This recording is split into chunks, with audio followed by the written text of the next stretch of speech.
Welcome to the Nerd Party.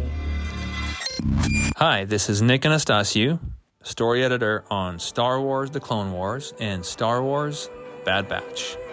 And you are listening to Aggressive Negotiations.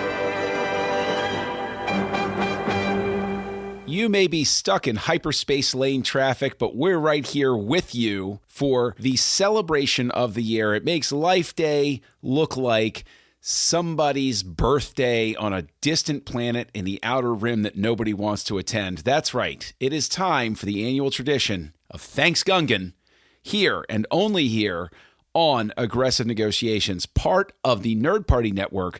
But Thanksgungan is the tradition by which this show is known, and I am pleased to host you to this meal. My name is Jedi Master John Mills, and I am joined by my esteemed co-host, my wonderful Grand Chef, who has whipped up some special casseroles for us.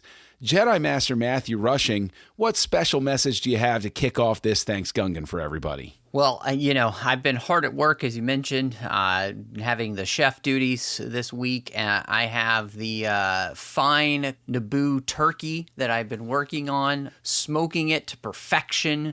It is going to be wonderful. Of course, there's going to be some bantha steak, as well as what were those cow things on Naboo called? Shacks? Shacks. Shacks. Yes. Yeah. There will also be some shack cheese as well as shack steak as well. Some shack rump roast, delicious. When you said shack cheese, I was afraid you were going to say shack tea, and I'm like, hey, that's a little out of bounds for Thanksgiving. No, no cannibalism here. Of course, shack tea is wonderfully invited, and unfortunately, she died, so we always in her memory. But anyway, yes, we're going to have a great time tonight with a little bit of what we are thankful for here in Star Wars in 2023. And in all honesty, I feel like there were quite a few things. There absolutely were, and one of the things, of course, let's just go ahead and say it. We're thankful for our listeners who, if you haven't had a chance yet, get out and give us a rating on Apple Podcasts. Reach out to us at thenerdparty.com/contact. Find us on social media at the Jedi Masters on X. And you can find the network at Joy Nerd Party on X, the Nerd Party on Facebook and Instagram. We're thankful for everybody. Matt, like you said, 2023, what is absolutely disorienting is it has been a banner year for Star Wars content without there feeling like there's been a glut of Star Wars content. It's almost as if fans through this year were complaining about a lack of content. And as I was going through my thankful list, I was like, wow, there was a lot of stuff this year. Sure, the books might not be top of mind for me right now, but Disney Plus has served us 4 series this year. That's a lot of series, but somehow it left us wanting more. I'm going to toss it to you right off the bat. Like the series that came at us in 2023, was there any special note, anything that gave you a special moment of thanks? Just kind of starting at the beginning of the year and finally getting the Bad Batch Season 2. Amen. It's something that we had to wait an incredibly long time for, and I'm hoping that, as we look towards 2024, that, maybe early in that year we'll be getting Season 3, that final season of the Bad Batch. And, so for me, getting that was incredible. I mean, and two, the way that season ended with just a complete heartbreak. It very much the Empire Strikes Back end to that season, leaving you on the edge of your seat, just like Empire Strikes Back did, for everybody wanting to know what was going to happen then in the next film. How is this going to wrap up? And so, to me, that's the thing that really left, in all honesty, a huge indelible mark on my mind was that finale for that season. And of course, just incredibly grateful to know people behind the scenes as well on that, and just get to celebrate with them all of their hard work. It really coming to fruition. I think, the work that was done there, and just in general with Star Wars animation, I mean, it's just something that it's incredible to think that they work so hard on these seasons, right? And it takes them so long to do, and then they finally come out and to think, well, they've now been, working on season 3, and they've almost forgotten the fact season 2 because it was so long ago for them, and so I'm always grateful when we finally get these seasons so that fans can really celebrate the hard work that goes into these animated series. Yeah. And yes, the fact that, we made no bones about it, but we 100% stand by the statement that the animated storytelling is legitimately and 100% some of the very best storytelling you'll ever see in Star Wars. And so, season 2 of The Bad Batch was no exception. It kicked off the year in such a way that it was impossible. Look, I know this might be controversial to say, but it was the yardstick. As a longtime Star Wars fan, I was not confident that anybody would ever live up to the storytelling as it was expressed in that season. I think the year bore that out, that we started off on the highest level and we had some other... Look, Mandalorian had an uneven season 3, but there were still moments in that really worked. Okay? Yeah, absolutely. So ups and downs, I'll take it, but it's not Bad Batch. Visions, I thought Volume 2 was a lot stronger than Volume 1. I really liked it a lot more. Agreed. Yeah. I thought it was just more thematically cohesive. I thought the stories they told were more interesting. I thought that they had just better stories to work with in general. It felt less impulsive. It felt more intentional. And then, Yes. of course, we have Ahsoka. And Ahsoka, we've talked about it, various outlets like 602 Club and everything. It's uneven, but man, once that engine got going, who would have ever thought years ago when Disney bought and all of the turmoil, all of the tumult, all of the craziness about it, that not only would we be pointed back toward the world between worlds, the gods of Mortis, we would be getting a live-action Thrawn. We would be getting Hayden Christensen returning as Anakin Skywalker / Darth Vader in the world between worlds to deliver a final lesson to Ahsoka. You take me back in time, and everybody remembers just the absolutely topsy-turvy nature of when Disney took everything over. Well, okay, maybe that's a harsh way to say it, but when Disney bought and did it's the same thing that every megalithic corporation does. They did their reorg. And that's when Clone Wars, we got the rug pulled out from under us with it. That's when other projects went this way or that way. That's when different competing interests seem to assert their demands. I cannot overstate how emotionally satisfactory it was to get live action weird Star Wars, and specifically to get that moment in the world between worlds. That was such an incredible moment. I wish I could have seen it in the theater, but we finally got the promise of Star Wars that Lucas was pointing us toward in live action, expressed with Ahsoka, and what a banner moment. One of the things that I think you did a great job of pointing out is that I really, I thought, of course, Mandalorian was a good third season. I think by the end of the season was better than at the beginning. It definitely was up and down, and I think that the beauty, though, of that was the way that it did, I think, come together. And I really very much enjoyed the storytelling by the end. And in some ways, they crafted, I think, a great kind of culmination of the first 3 chapters of the Mandalorian saga kind of feel as though they've brought us to a nice jumping off point for what's going to come next, in the Mandoverse, with that and Ahsoka and the things they're going to do, with Skeleton Crew and kind of then their plans to bring all that together.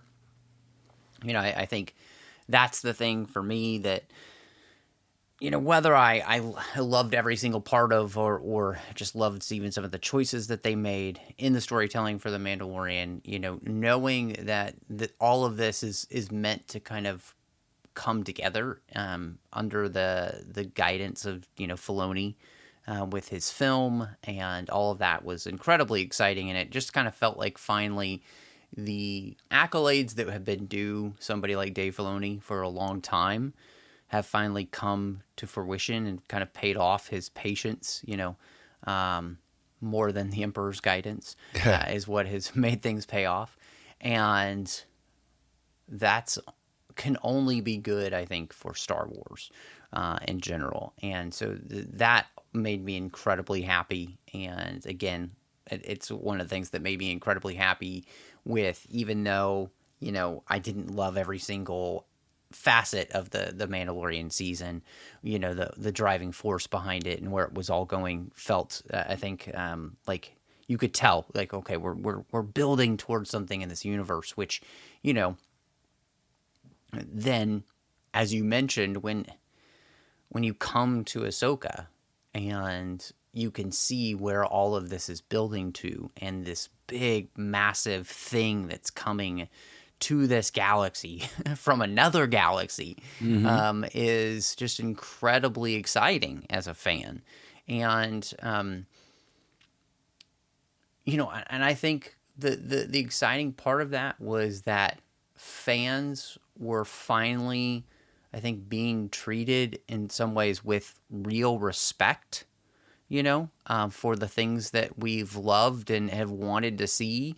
And that patience on our part, maybe not so much patience sometimes, has also paid off, that we're, like you said, we're getting a live action Thrawn. We're getting live action references to and things happening in the world between worlds, the gods of Mortis, seeing live action scenes of the Clone Wars, Hayden Christensen being given his due. I mean, can we just talk about that for a second? Yeah, we can. The fact that, I think Hayden Christensen was given everything that he's deserved. Having just rewatched episode 3, Hayden Christensen is phenomenal. His commitment to this character, his love for this character, I think even his understanding of this character has been awesome. And so I think that's one of the best things that's come out of the Ahsoka series is the way in which fans have rallied around somebody that deserved their respect. And it's been a long time coming, but I'm really thankful for that having happened finally in Star Wars. That the love for Hayden Christensen is there, and that he's felt the love enough that he would want to come back and do this, right? Yes. And to add on to what you're saying, something to be thankful for is that it would be, I'm going to try to phrase this in the most sort of like, lack of a better term, politically sensitive way, but franchises have a habit of walking away, quote unquote, from stuff that the management wasn't fond of, is the best way I can say it. But the core creative team at Lucasfilm stays dedicated to the idea that it all matters and it all comes together. And that's why Hayden Christensen, they don't just have a Darth Vader cameo, they have an Anakin Skywalker cameo.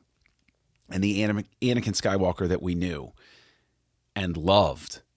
And we get to see an expression of him as a wise person, somebody who's been through it and can speak from a position of wisdom to somebody who meant a great deal to him. And I love it. But that is all because of the core creatives staying dedicated to the idea of it mattering, of wanting to acknowledge what came before and wanting to embrace it and say, you know what, it's all a part of it. And let's just go with that and stick with it. I have to respect that, and I have to be thankful for it. Well, and I mean, to think as well that the same thing happened for Ahmed Best with Keller and Beck in The Mandalorian, right? One of the best things about both of these shows is that they allowed two people who, unfairly, maliciously maligned by too many people, and to see fans again just kind of rally around Ahmed Best and his like the fact that he even came back to Star Wars after everything that's happened to him, and then the reception that he got was beyond glowing as it should have been. I think there was a podcast called The Redemption of Jar Jar Binks that had come out, which was a fascinating podcast to listen to. But I think in many ways, I see this last year of Star Wars as being the redemption of Star Wars fans. I think it's Star Wars fans showing when Star Wars fans are at their best what we can do and what we can be proud of as fans. And the reception that Ahmed Best and Hayden Christensen got for their portrayals in those two shows, I think is something that shows fandom at its best instead of its worst. And I pray that can continue, because I really appreciate people being willing to admit that they were wrong and then treat somebody with dignity and respect as they are due. I think it also has the added benefit of further marginalizing the chodes who have the clickbait on YouTube. All of those stupid headlines that are designed just to incite people, just because it's rage bait. And that's how the algorithm works. And it's how it's always going to work. It's how it's always been. And it further marginalizes those people, because you suddenly realize in these moments, hey, wait, no, there are more of us who are decent about it. There are more people who are willing to go along with it. Oh, okay. It's a very vocal minority that has figured out the YouTube ad monetization game that dominate the online discourse sometimes. And it skews everything. And absolutely, the lens is turned the wrong way. So yes, to your point, I'm thankful that this 2023 seems to be the year that the lens got flipped back around. And we all said, oh, look, no, there is perspective. That is something to be grateful for. Yeah. Well, and I think, that's something that was really important as well, because, I think of what happened, and I'll bring up the other Star franchise with the way in which, the Star Trek Picard was a huge hit. And it's because it's something that honored fans, treated them with respect. And I think the same thing has happened with Star Wars, right? Is that these things that have honored fans have treated them with respect. And I think the beauty of Ahsoka and The Mandalorian and The Bad Batch and Andor and all of these things, they show that all of these can coexist under the banner of Star Wars.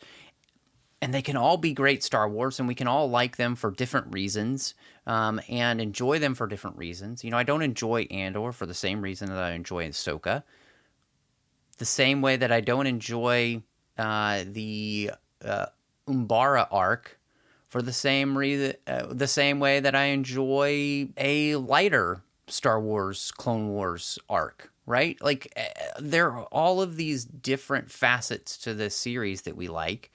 And not everything in every show is going to be the exact same. And yet what comes down to, right, and I think this year has proven that, as connected to last year, is like good Star Wars storytelling is good Star Wars storytelling.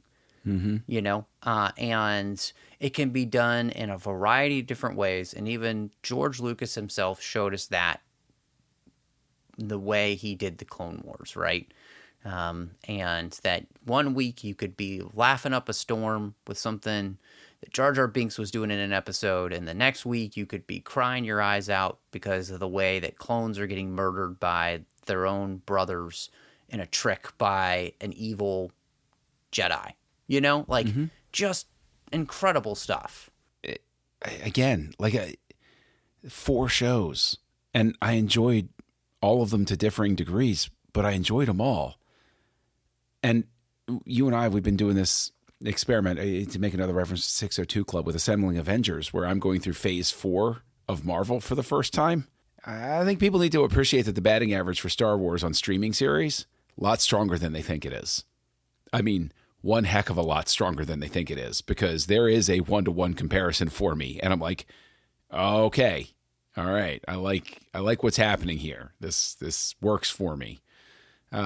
Now, here's just hoping that early in 2024, I can get my Bad Batch Season 3, because I've been going without Wrecker for too long, and I need my boy back in my life. So I'm just saying. Well, and I got to give them credit, too, because another thing that they've done really well, and I'm really thankful for, is, they released Jedi Survivor, which was an incredible video game, following up on Jedi Fallen Order, and has become an incredible part of the franchise. The game was beautiful. It was so much fun to play. I still pop in and go searching for things that I'm, even though I've completed the game, that I'm, just to enjoy running around the worlds, because they're so beautiful, and like the gameplay itself is incredibly fun, and it was, in all honesty, it's just been so nice to have a Star Wars video game like that I'm looking forward to and enjoy playing as much as I have as that series. And so that was incredibly enjoyable this year to have, and it's something I was hugely thankful for. I really had a blast playing that game, and they continue, I think, to raise the bar for what it means to be a great Star Wars game. And I just hope that they will continue that. There's a new game coming out, and I hope that it can come even close to what this was able to do for Star Wars storytelling in a video game. So I've been so glad for that. I'm really thankful that everybody seems to have enjoyed that, even though my Xbox, being unforgivably apparently 4 months out of date, can't play Jedi Survivor yet, and I'm not really in the position to buy a new Xbox quite yet.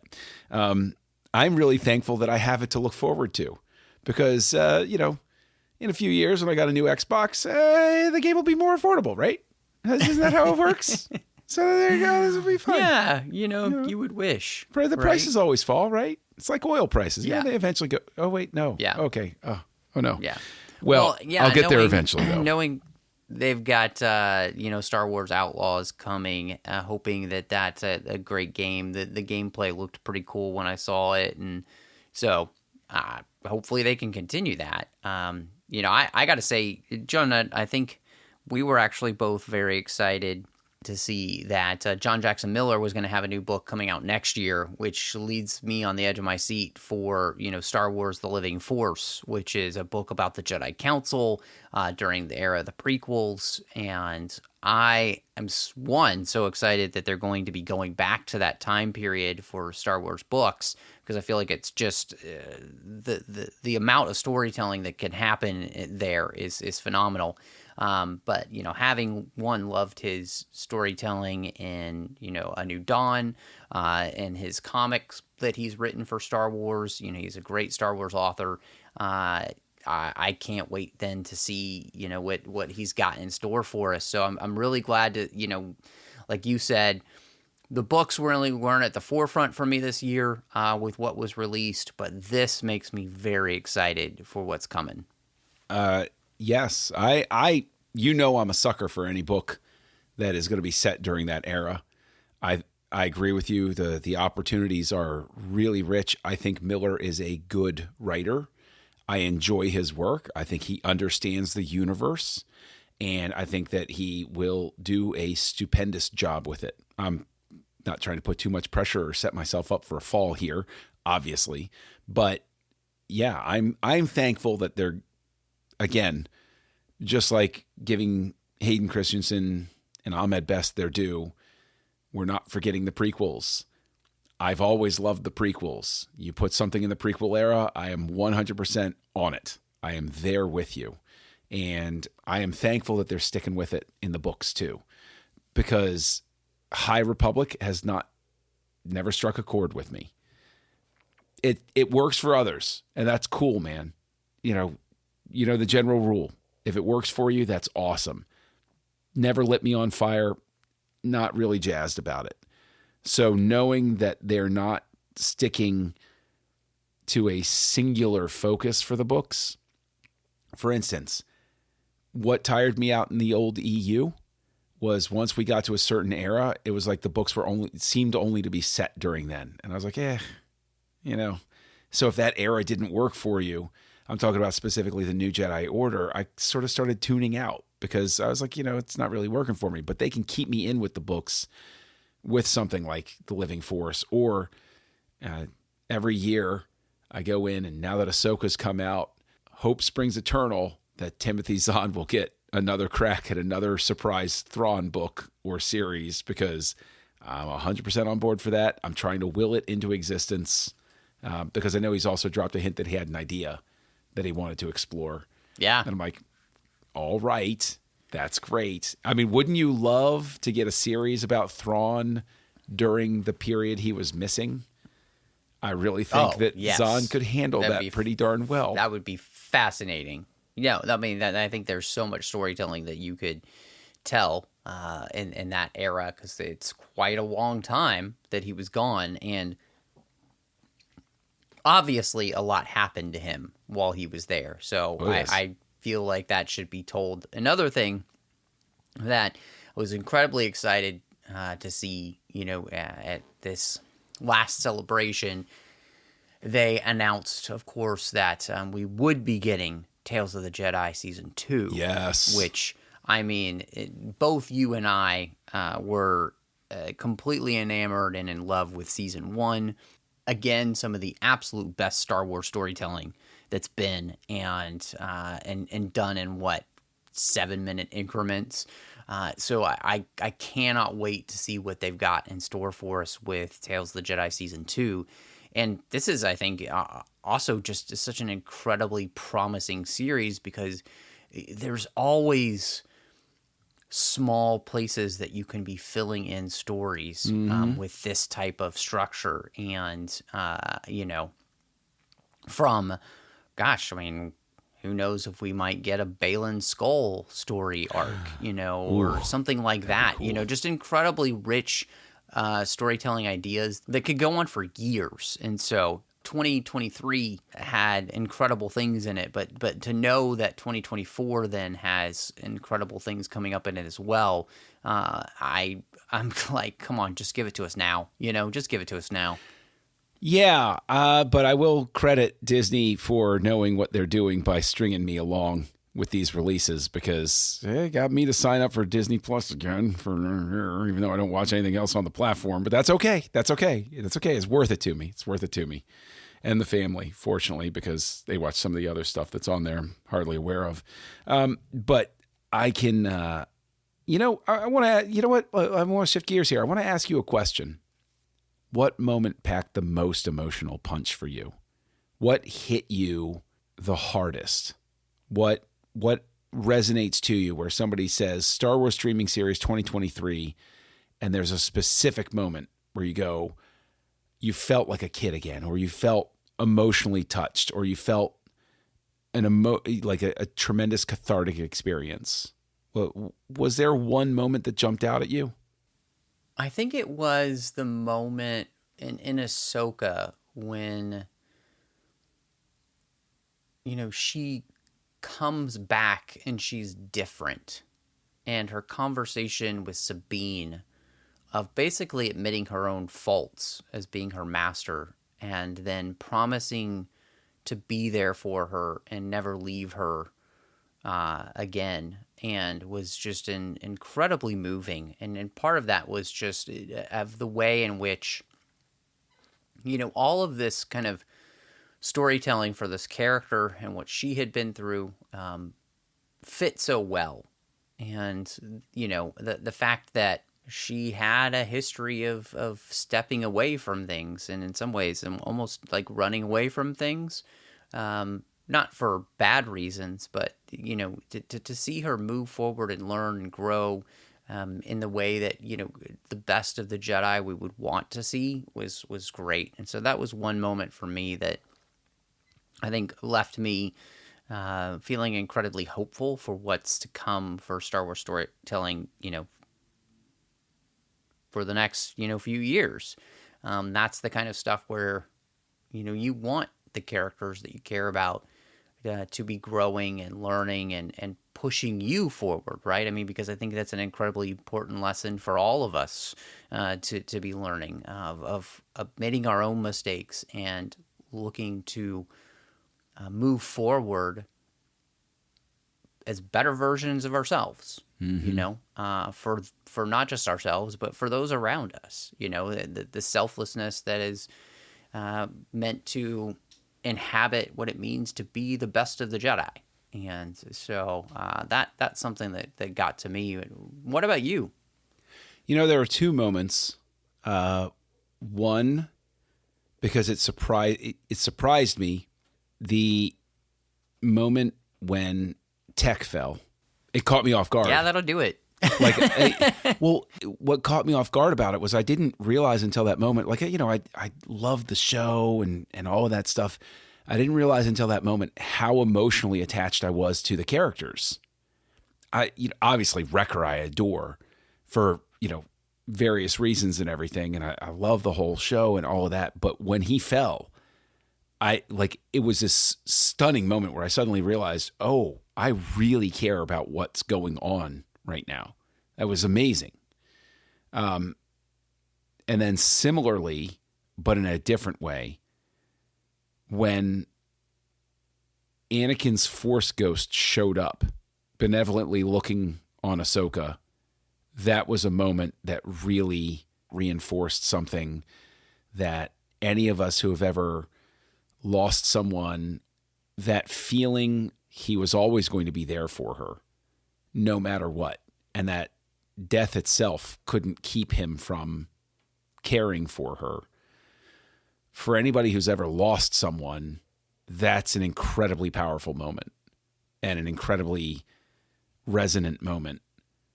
And I think it was such an important thing to emphasize that having a Force ghost isn't just a cheap sort of oh, I feel good at the end of Return of the Jedi. The entire thing actually enriches the end of Return of the Jedi, specifically because now you realize what it is it's not just that they won some sort of cosmic lottery. It's because at the end of Return of the Jedi, those are the three people that will never leave Luke. They will always be there for him as much as they can. We don't know what the full rules are about Force ghosts yet, but they will be there for him. And similarly, Anakin will always be there for Ahsoka because they have a bond like a father and a daughter. And so I think that, let's go ahead and throw that on the table as I'm thankful for something so meaningful, so that would at first glance seem so small, but it's those small, meaningful moments that then make you go back and recast what you saw previously, what it meant or what it can mean. And so that is definitely a moment that really struck me. I think in the end, I'm thankful that Star Wars storytelling has continued to find ways to move me, make me think, and connect me with others. I think that's one of the beauties of the series, right? And I think obviously too, at its core, when it's at its best, it finds ways to bring people together and teach us hopefully things that are important. And it's the reason that we can continue to do this show and have these conversations together. But it binds the galaxy together, right? It brings us together in, I think, good ways, in important ways. And I think that's the stuff that, we talked about earlier with fandom and everything. Our little show has always been about trying to help people see the best and the most positive parts of this fandom. We're not afraid to have been critical when we need to, but to do that respectfully and openly and honestly. And, at the same time, in the end, it's just about two guys who enjoy this franchise, but just enjoy spending time together and enjoy then getting to talk about it. And, could you be any more thankful for something that allows you to just be able to spend time with a friend that you enjoy talking about things with? That's the stuff that you can't put a price tag on, right? Yeah. And that's the kind of stuff I think maybe we just need to remember more of in this world anyway. Like, what's the stuff that really matters? And in the end, it's about the connections between people. And thankfully, when Star Wars is at its best, it helps us do that. And it's a pretty cool thing. I completely agree with you, obviously. And it's funny because I'm doing a little bit by bit rewatch of Star Trek: The Motion Picture, which has its ups and downs, but you talk about the connection, and that's always been a scene that resonates, I think, is when Spock comes back from contacting V'ger, and he grabs Kirk's hand and he says, this is what V'ger cannot have, basically.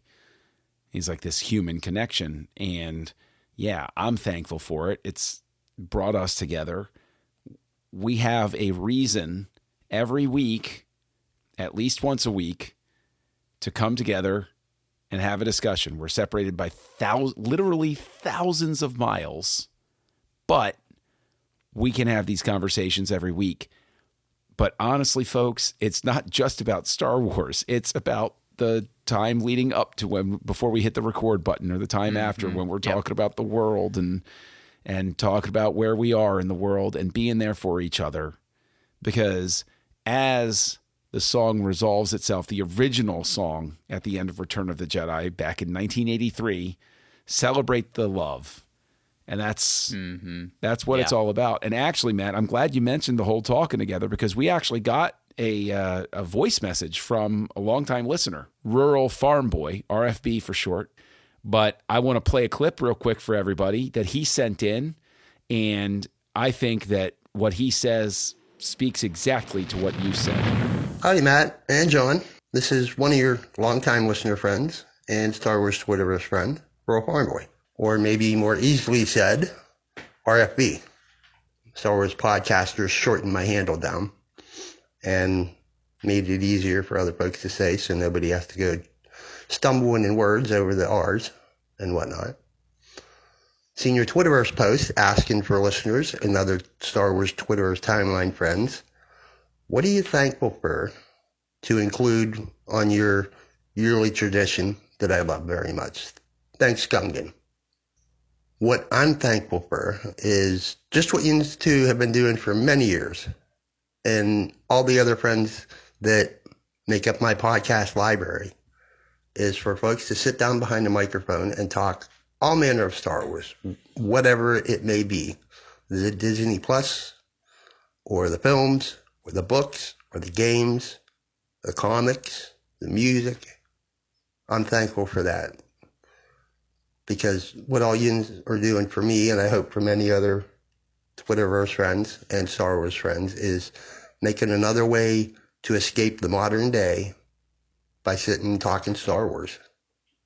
That's been my day every day for at least the past 5 or 6 years. Is I get up in the morning and earbuds are in, playlist is loaded, talk Star Wars to me. And we can agree or disagree on what may be good or bad, which are sometimes opinions, and still be able to be friends. Yeah, that's what I'm thankful for, is folks talking Star Wars to me, just like the Jedi Masters are. I'm thankful for it every day, and yins are the reason why I do what I do. I'm nobody in particular. I'm a listener. So my way to get back to yins and everybody that I listen to is by sharing out the shows I listen to, whether they're in my work day or when I'm home from work, going show by show. You're all the reason I do what I do. to help you out, and maybe somebody else will come and give a listen to what I heard. It's like what I say, you're missing if you ain't listening. That's what I'm thankful for, and thank you for all you've given and what's yet to come. Always looking forward to it and hoping lending a helping hand by sharing out after when I'm hearing it. So may the force be with you both. And I have to say it because I support the Empire. Long live the Empire. See you on the radio. So RFB, thank you so much for that. It's deeply appreciated. We got some other messages on Twitter as well about what people were thankful for. And I know that another longtime listener, Ryan, he sent a note saying that he was thankful for the Ahsoka release schedule because it gave fandom appointment viewing for Star Wars and a more shared experience for such a great show. Yes.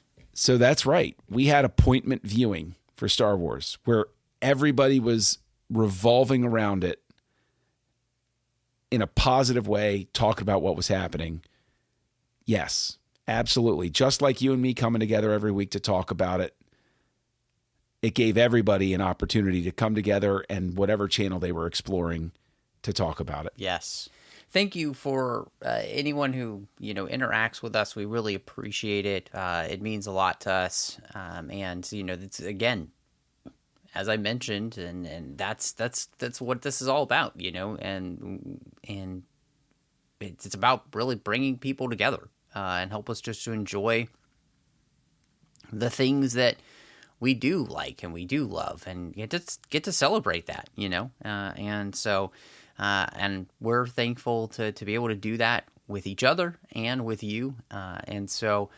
John, if people wanted to, catch up with you and continue the conversation about the things that they've been thankful for here in Star Wars this last year, where would they find you? Well, you can find me, as always, as Kessel Junkie out there in the wild space of the internet. And you can find me right here on the network co-hosting another show called House Lights, where we talk about the works of directors. And I make quite a number of frequent appearances over on the 602 Club, which is on the TFM network, which is hosted by you, Mr. Matthew Rushing. That's correct. You can find me all over social media under the name Matt Rushing02. I love to catch up with you there. Of course, you can also find me outside Aggressive Negotiations here on the network with Owlpost, where Drea Kaufman and I talked about every single chapter of the Harry Potter series, one chapter at a time. When I'm not in the 602 Club there on the TFM network, you can also find me with some other shows.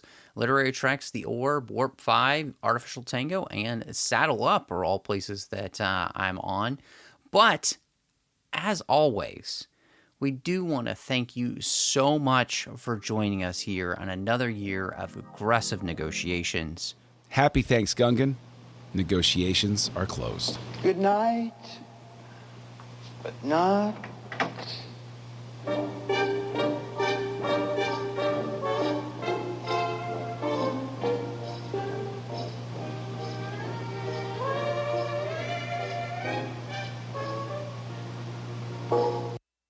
Join the revolution.